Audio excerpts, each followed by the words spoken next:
Innal hamdalillah nahmaduhu wa nasta'inuhu wa nastaghfiruh wa na'udzu billahi min shururi anfusina wa sayyiati a'malina may yahdihillahu fala mudilla lahu wa may yudlil fala hadiya lahu asyhadu an la ilaha illallah wahdahu la syarika lahu wa asyhadu anna Muhammadan abduhu wa rasuluhu wa la nabiyya ba'da amma ba'd. Wa qala Allah ta'ala fil Qur'anil Karim, a'udzu billahi minasy syaithanir rajim. Rabbi laula akhartani ila ajalin qarib fa asaddaq. Wa qala Rasulullah sallallahu alaihi wasallam, idza mata ibnu adam inqata'a amaluhu illa min salasin shadaqatin jariyatin aw ilmin yuntafa'u bihi aw waladin sholihin yad'u lahu.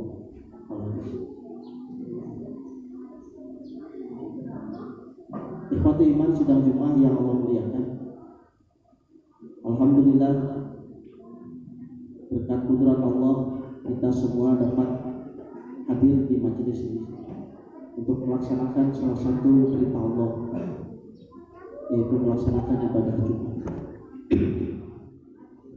Kita berdoa memohon kepada Allah mudah-mudahan ibadah Jumat yang kita laksanakan ini menjadi salah satu ibadah Jumat yang Allah terima, sehingga menjadi salah satu ibadah yang bisa menghapus, menjadi kiparat menghapus dosa-dosa kita semua.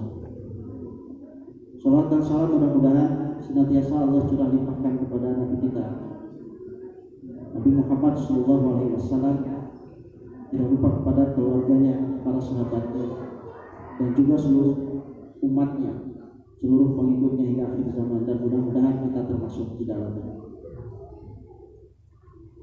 Hadirin Fatimah rahmatullah, salah satu yang paling diharapkan oleh seseorang yang sudah meninggal disebutkan dalam surat Al-Munafiqun ayat 10, ketika dia sudah tidak bisa kembali lagi ke bumi, tidak bisa kembali lagi hidup, ada harapan kalau dapat dihidupkan lagi atau dapat kembali lagi ke bumi walaupun hanya sekejap, maka walaupun hanya sebentar saja, adalah bisa melaksanakan sedekah. Tadi dalam mukadimah kita menyampaikan permohonan orang yang mati dengan ungkapan Rabbi laula akhartani ila ajalin qarib fa asaddaq. Ya Allah, ya Rabbi, ya Tuhan, laula akhartani, seandainya engkau tidak menangguhkan kematian, ila ajalin qarib, sampai waktu yang dekat yang menyebabkan aku Pak Asad dapat bersedekah. Ini harapan, keinginan orang yang sudah meninggal. Ayat ini disampaikan oleh Allah dalam surat Al-Munafiqun ayat 10 sebagai salah satu peringatan dan gambaran betapa bahwa manusia hidupnya di dunia itu akan sia-sia dan akan tumbuh penyesalan manakala ia tidak sempat atau tidak memberikan harta yang telah dianugerahkan Allah kepadanya untuk diinvestasikan dalam bentuk sedekah. Oleh karenanya Rasulullah SAW mengatakan dalam hadis bahwa di antara 3 hal yang tidak terputus dari amal anak Adam itu, salah satunya adalah sedekah jariyah, sedekah jariyah. Tadi katakan di dalam ibnu Adam, jika meninggal anak Adam, inqata'a amaluhu, seluruh amalnya terputus, illa min salas, kecuali 3 saja, yaitu sedekah jariyah, sedekah jariyah, atau ilmin yuntafa'u bihi, atau ilmu yang bermanfaat.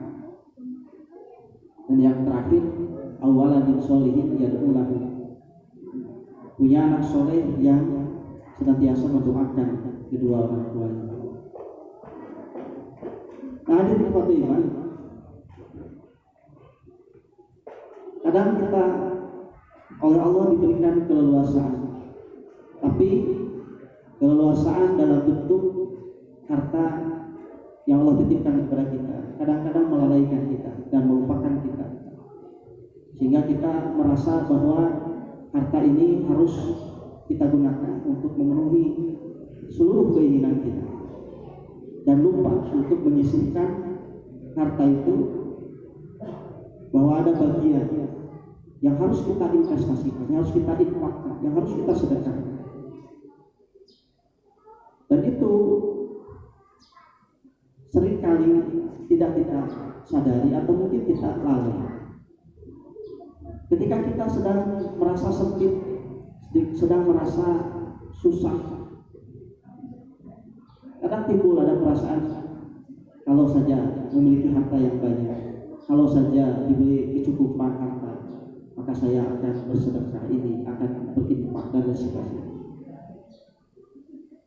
Padahal bagi seorang yang beriman kepada Allah dan yakin dengan adanya hari kebangkitan, dalam keadaan lapang ataupun dalam keadaan sempit, tidak menjadi halangan dan bukan menjadi alasan untuk tidak bersedekah. Sedekah adalah sesuatu yang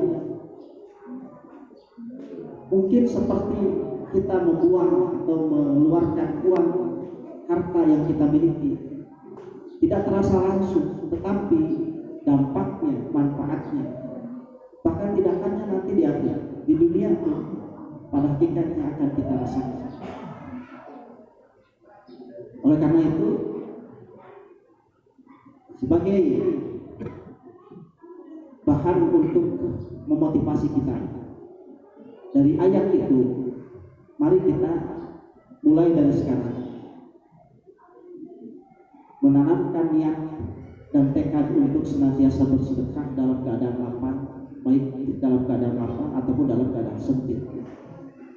Sisihkan harta yang kita miliki, meskipun kecil kita nilai, tapi kita usahakan, kita sisihkan, dan semoga itu bisa menjadi sedekah jariyah.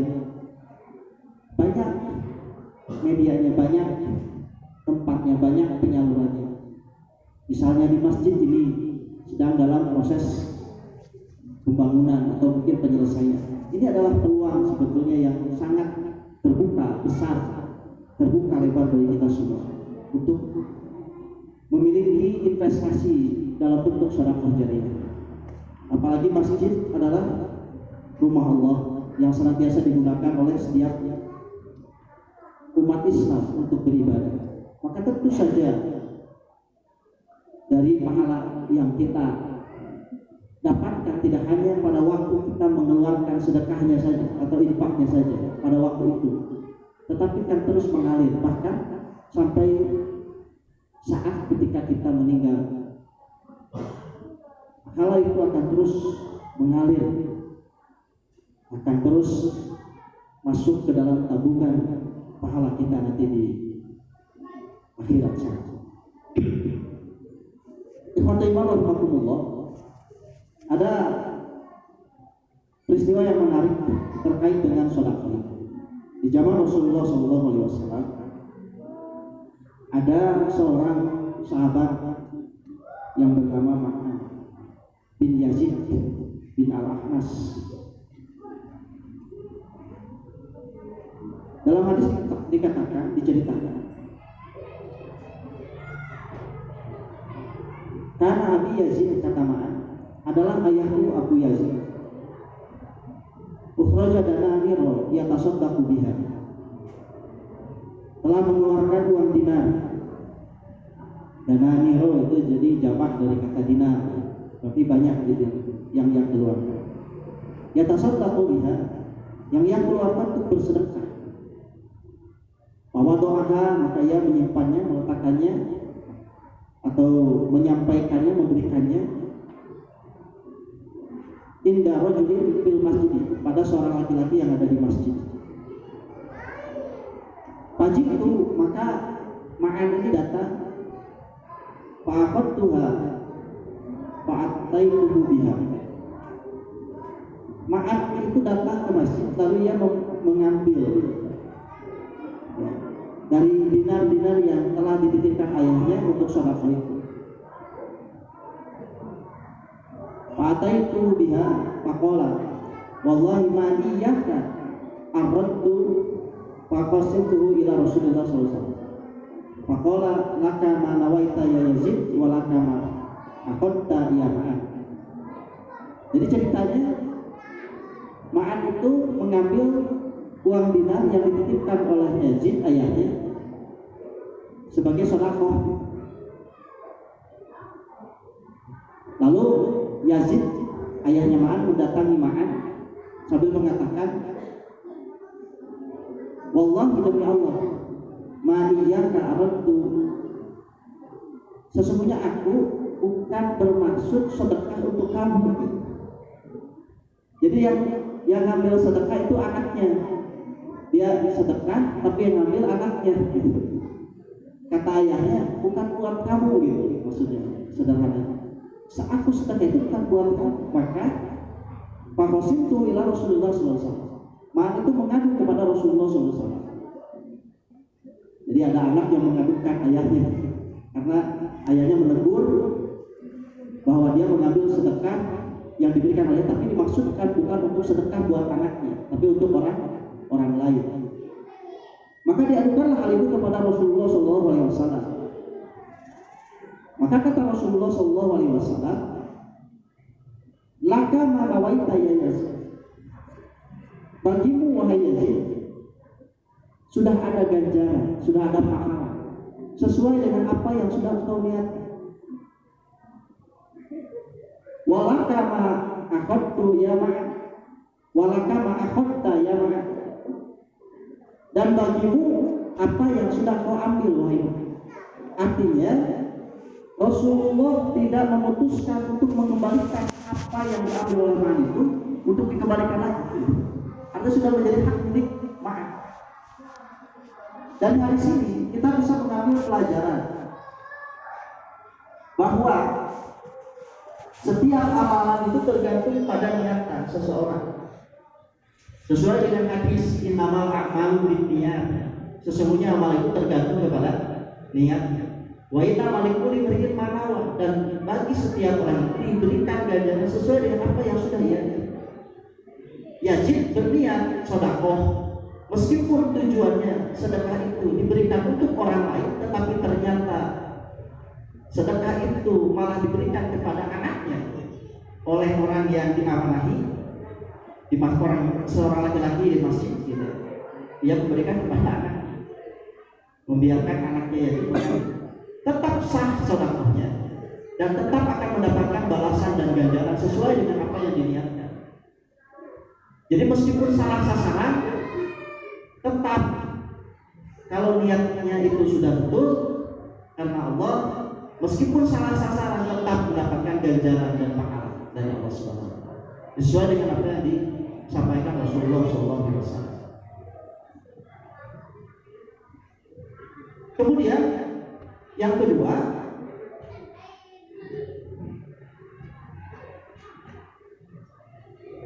maka yang mengambil harta itu tidak mesti mengembalikan harta yang sudah ia sudah menjadi miliknya, karena sudah disetujui oleh orang yang dititipi amanah zakat atau sedekah itu dan Ma'an menerima, sehingga status harta itu tetap menjadi milik Ma'an.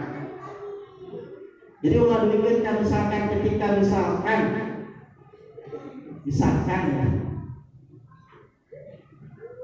ketika zakat fitrah misalnya, nah, niat kita ingin kepada fakir khusus, fakir miskin gitu, tapi ternyata misalkan ambilin, membagikannya, mendistribusikannya tidak hanya kepada fakir miskin saja, Bahkan ada orang yang mungkin menurut pandangan kita tidak layak karena orang itu berkecukupan, orang itu orang yang berada.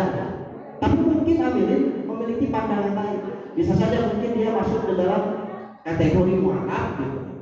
Atau mungkin dia masuk ke dalam kategori-kategori yang lain. Nah, sehingga kesalahan pendistribusian atau salah sasaran pendistribusian tidak merubah status sedekahnya dan juga tidak merubah atau tidak mengharuskan orang yang diberikan sedekah itu mengembalikan sedekah itu kepada pemiliknya. Ada di Fatimah rahimahullah. Kemudian dari sini ada hal yang menarik. Kalau misalkan harta itu diambil oleh anaknya sendiri, tidak masalah. Artinya sedekah dari orang tua kepada anak itu tidak menjadi persoalan. Kalau kita bersedekah kepada keluarga kita, tidak menjadi persoalan. Bahkan itu menjadi sesuatu yang harus diutamakan. Sebelum memberikan sedekah kepada orang lain, maka yang diutamakan itu adalah keluarga sendiri. Tidak ada halangan dan tidak ada persoalan. Tapi yang menjadi persoalan itu adalah ketika misalkan ada seorang anak yang ingin bersedekah atas nama orang tua. Ini yang mungkin sering menjadi bahan persoalan dan pertanyaan. Bagaimana kalau ada seorang anak yang ingin bersedekah tetapi atas nama orang tuanya yang sudah tidak ada? Ini yang mungkin jadi pertanyaan. Kenapa? Karena ini yang mungkin sering kali kita mendengar, gitu kan? Apa yang disampaikan dalam Al-Quran. Wa laisa lil insani illa ma sa'a. Bahwa bagi manusia itu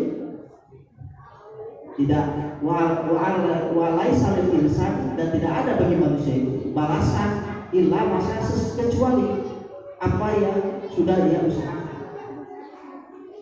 Artinya apa? Ia tidak akan mendapatkan balasan ganjaran pahala dari orang lain, dari perbuatan orang lain, kecuali dari pekerjaan dirinya sendiri. Begitupun seseorang tidak akan dibalas dengan perbuatan buruk atau tidak akan mendapatkan dosa kecuali dari dosa yang dia lakukan sendiri. Kurang lebih begitu. Maka daripada ayat Allah salil insani illa pasang, bahwa manusia itu tidak akan diberikan balasan oleh Allah kecuali sesuai dengan apa yang sudah dia usahakan.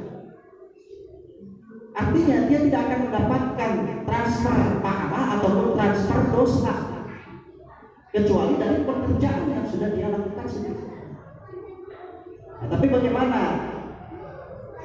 Ada banyak hadis-hadis yang menyampaikan bahwa diantaranya ada seorang anak yang ingin bersedekah, tapi kemudian orang tuanya meninggal dan dia bersedekah atas nama orang tua. Ada di Fatimah rahimahullah. Sebelum kita membahas tentang hadis-hadis yang membolehkan sedekah anak atas nama orang tua, perlu kita pahami dulu bunyi ayat wa laisa lil insani illa ma sa'a. Allah mengatakan wa laisa lil insani illa ma sa'a, dan bahwa manusia hanya memperoleh apa yang telah diusahakannya sendiri. Ini bisa kita lihat dalam surat An-Najm ayat 39. Imam Ibnu Katsir ketika menafsirkan ayat ini, beliau mengatakan bahwa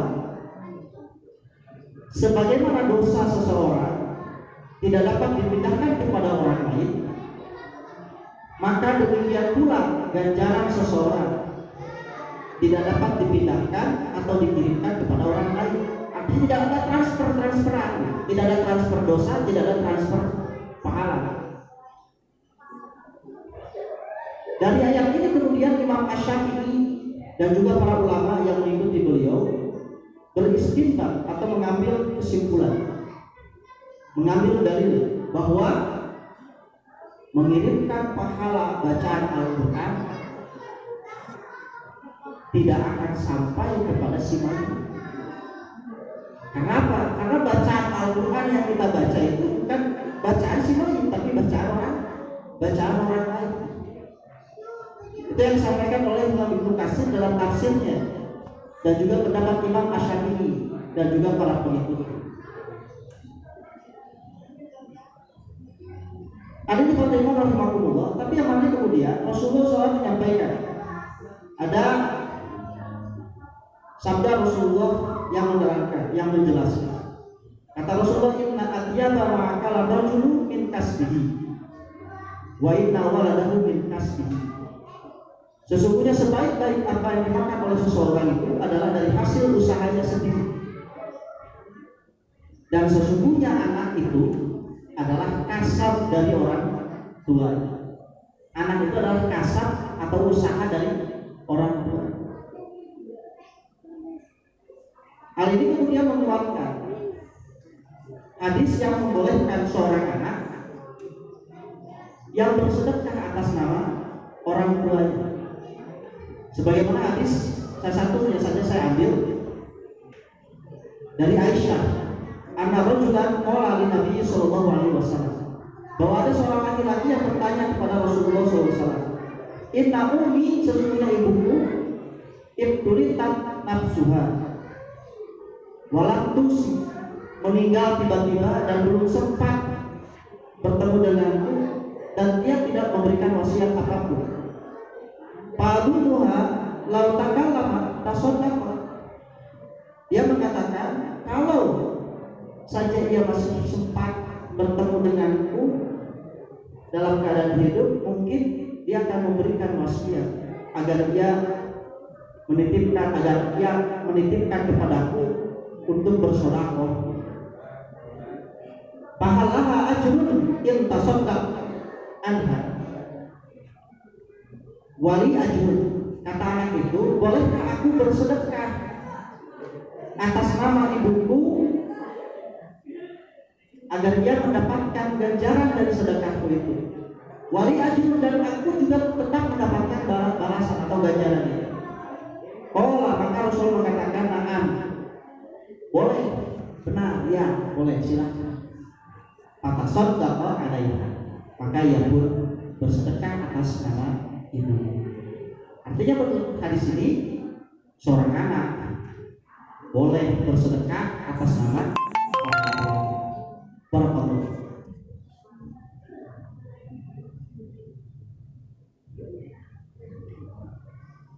Alhamdulillahilladzi arsala rasulahu bil huda wa dinil haqq liyudhhirahu 'ala dini kullihi wa kafaa billahi shahida.